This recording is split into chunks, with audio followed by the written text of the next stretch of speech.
Shalom Bapak Ibu Saudara sekalian, mari kita bersama-sama mendengarkan firman Tuhan pada hari ini untuk meneguhkan dan menguatkan kita sepanjang hari ini.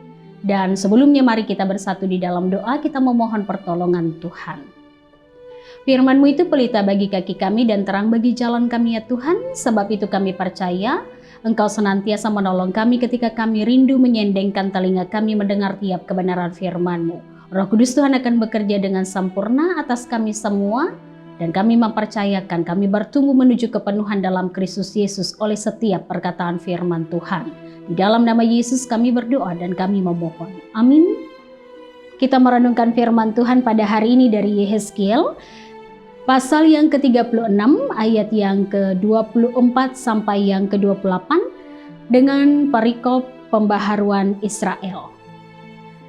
Dalam perjalanan kehidupan kita, seringkali kemudian kita terpesona dengan pertumbuhan perkembangan dan kemampuan anak-anak kita. Baik ketika mereka bertumbuh dari bayi menuju balita, bertumbuh menjadi remaja dan dewasa. Yang menarik adalah pertumbuhan dari anak-anak balita. Mereka memberikan ekspresi yang sangat polos atas segala sesuatu yang sederhana yang mereka nantikan dalam perjalanan kehidupan mereka sebagai seorang anak. Saya melihat tentang ekspresi ini bukan dari orang lain tetapi dari putra saya. Dia sering kemudian tidak sabar menunggu hari ulang tahunnya. Karena dalam pikirannya kalau saya ulang tahun, ada kue yang diberikan, ada hadiah yang diberikan oleh orang tua. Saya mendapat kesempatan untuk mendapatkan kasih dan perhatian lebih dibandingkan hari-hari yang lain. Dia selalu bertanya, ini hari apa, bulan apa, kapan saya ulang tahun lagi? Lalu yang kedua, seringkali ia juga tidak sabar ketika menanti masa Natal. Ia kemudian bertanya, ini kapan Natalnya? Karena dalam pikirannya kalau Natal ada sukacita dan kebahagiaan, ada damai, ada hadiah yang diberikan, ada makanan yang berlebih yang kemudian disediakan, keluarga bisa berjumpa dan berkumpul. Bahkan belum bulan Desember, dia sudah kemudian bertanya-tanya, kapan kita nyalakan pohon terang kita? Kapan kemudian kita merayakan Natal bersama? Atau kemudian yang ketiga, dia sering bertanya tentang ayahnya. Kapan dia pulang? Kapan kemudian dia bisa kembali ke rumah setelah bekerja? Dan apa hadiah yang bisa dibawa ketika kemudian pulang ke rumah? Atau dalam hal-hal yang lain yang ia sukai, ia nanti ekspresi kepolosannya kemudian memperlihatkan ada sukacita yang kemudian ditunjukkan. Hatinya girang, wajahnya bahagia, dia menanti seolah-olah tidak sabar dengan apa yang kemudian dilakukan. Mari kita membayangkan tentang ekspresi para putra-putri kita atau cucu-cucu kita. Ketika mereka menanti sesuatu dalam kehidupan mereka. Seperti itu kemudian ekspresi yang mau kita hayati dari firman Tuhan pada saat ini. Yehezkiel pasal yang ke-36 ayat 24 sampai yang ke-28. Ketika bangsa Israel berada di pembuangan karena pemberontakan yang mereka lakukan dan harus menerima hukuman, ada angin segar setelah kemudian masa penghukuman itu selesai. Apa angin segar itu? Orang beroleh kemudian pembaharuan dari janji Tuhan. Pembaharuan itu menyukakan hati, menggirangkan hati, membahagiakan hati. Apa yang dikatakan dalam firman Tuhan ini? Bangsa Israel melewati kemudian Yehezkiel dikatakan oleh firman Tuhan, Tuhan akan menjemput mereka kembali dan mengumpulkan mereka kemudian ke Yerusalem. Ayat yang ke-24. Tandanya bahwa dosa atas pemberontakan kepada Allah yang berujung pada pembuangan sebagai hukuman hampir berakhir. Kalau masa hukumannya berakhir, bukankah itu sesuatu yang membahagiakan? Tidak lagi berada di tempat orang, tapi pulang ke tanah air sendiri. Kemudian yang kedua, Tuhan menyuci, Tuhan menguduskan dari dosa dan pelanggaran. Ayat yang ke-25.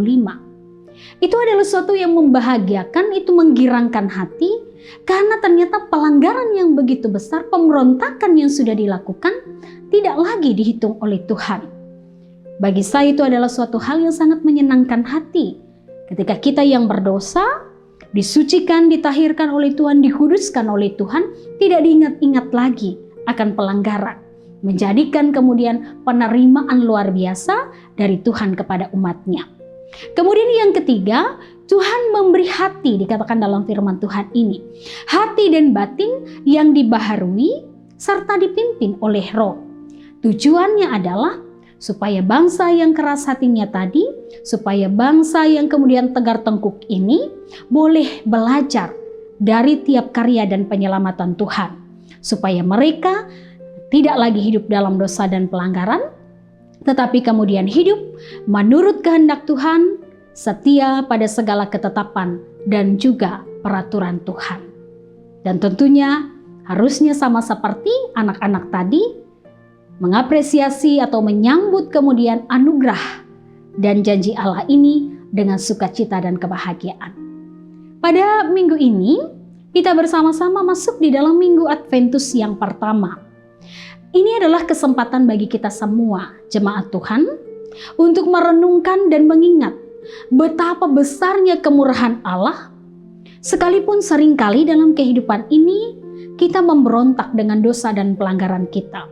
Tapi Allah yang tadinya kemudian menghajar dan menghukum kita, kembali merangkul, memeluk, menjemput kita kembali, supaya kita menjadi pribadi yang lebih baik. Bukankah itu kesempatan yang terbaik yang diberikan oleh Tuhan pada awal minggu Adventus pertama ini, di akhir tahun 2020 ini. Kesempatan terbaik untuk menghayati karya dan kemurahan Allah dalam hidup kita. Kemudian yang kedua, firman Tuhan ini mau mengingatkan kepada kita kasih setia, kasih karunia Allah kepada bangsa Israel yang berada di pembuangan pada saat itu, juga menginginkan hal yang sama kepada kita. Tuhan ingin kita hidup sesuai kehendak-Nya dan bersedia diperbaharui dalam hati, dalam batin kita. Mengampuni diri kita jika kita bersalah dalam kehidupan ini, seraya tentunya memohon pengampunan yang besar yang datang dari Allah, yang sudah menyediakan segala yang terbaik atas kita ketika kita setia menjalani kehidupan. Dan juga menyambut dengan sukacita kasih Allah dalam kehidupan kita, di dalam hadirnya diri Yesus Kristus yang menjadi hadiah Natal terbaik bagi kita pada tahun ini. Sekalipun kita tidak bisa merayakan Natal seperti tahun-tahun sebelumnya dengan segala semarak dan juga kebahagiaan, tapi pengorbanan besar Allah dalam diri Yesus Kristus tetaplah menjadi berkesan dan berarti bagi kehidupan kita. Kita mengambil kesunyian, kita mengambil kemudian kesan Natal untuk kemudian kita memahami akan hadirnya Yesus di Bethlehem pada saat itu.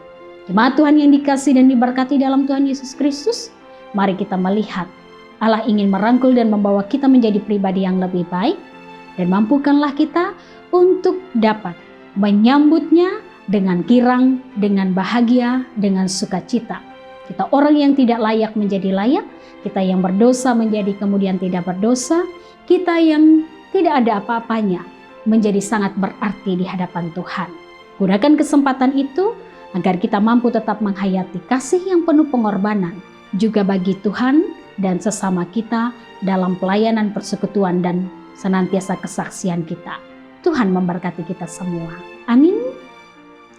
Kita bersama-sama mengucap syukur atas firman Tuhan yang telah diperdengarkan bagi kita. Kita memohon berkat dalam doa kita bersama. Kita berdoa. Terima kasih ya Tuhan untuk firman yang telah diperdengarkan bagi kami. Kiranya senantiasa menjadi dasar bagi kami untuk melakukan kehidupan kami tiap-tiap hari. Kami percaya kami dibentuk untuk senantiasa taat dan setia melakukan tiap kehendak-Mu, dan Roh Kudus-Mu akan bekerja dengan sempurna atas kami semua. Terima kasih ya Tuhan, sekalipun kami masih berjuang di masa pandemi, kami tetap dimampukan untuk bekerja berkarya dalam perlindungan dan pemeliharaan Tuhan. Urapi dan berkati kami semua, sehingga oleh kemurahan Tuhan kami tetap sehat dan selamat. Pun demikian pelayanan dapat dilakukan di tengah-tengah kehidupan jemaat Tuhan, dan saudara-saudara kami yang berjuang dalam kondisi sakit akan senantiasa beroleh kesembuhan dan kepulihan. Di dalam nama Yesus kami bersyukur dan kami memohon. Amin.